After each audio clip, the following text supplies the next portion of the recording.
ఏమైంది? నిజం చెప్పు. ఏం నిజం? అక్షయ గురించి నిజం చెప్పు. అక్షయ్ ఇంటి నుంచి బయటికి వెళ్ళింది. ఆ తర్వాత నిన్ను కలిసింది. ఆ తర్వాత ఇంటికి రాకుండా మిస్ అయింది. అంతే కదా? ఇంకేం నిజం చెప్పాలి? ఇదే కదా జరిగింది.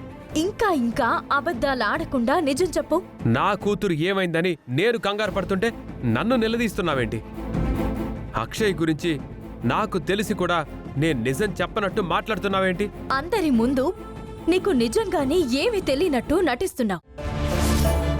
నీ నాటకాలు నా ముందు ప్రదర్శించుకో.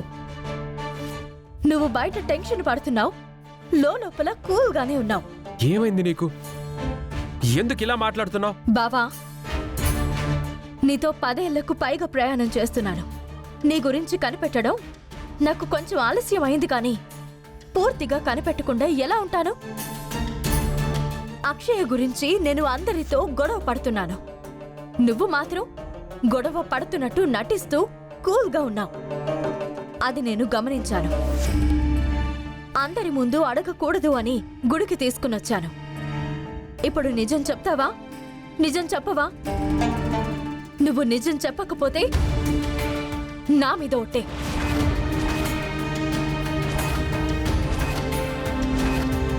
ఇప్పుడు కూడా నువ్వు నాకు అబద్ధం చెప్పగలవా?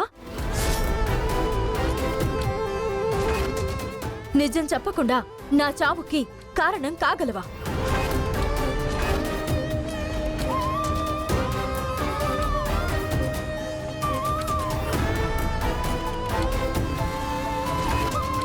పరిస్థితులకు తల ఉంచి అబద్ధం చెప్పానే కానీ నీ చావుని చూడాల్సి వస్తుందనుకుంటే ఆ నిజాన్ని నేను దాచలేను. ఇప్పుడు నీతో చెప్పక తప్పదు. అక్షయ మిస్ కాలేదు, నేనే మిస్ చేశాను.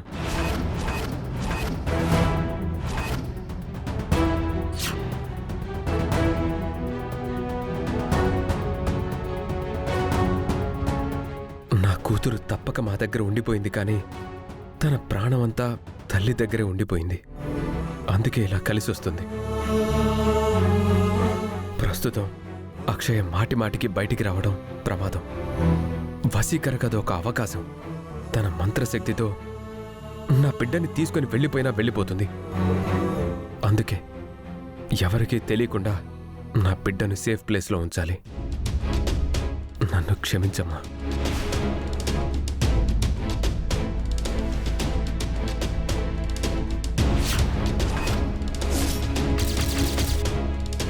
ఆ విధంగా నేను తనని ఓ ప్లేస్లో బంధించాల్సి వచ్చింది.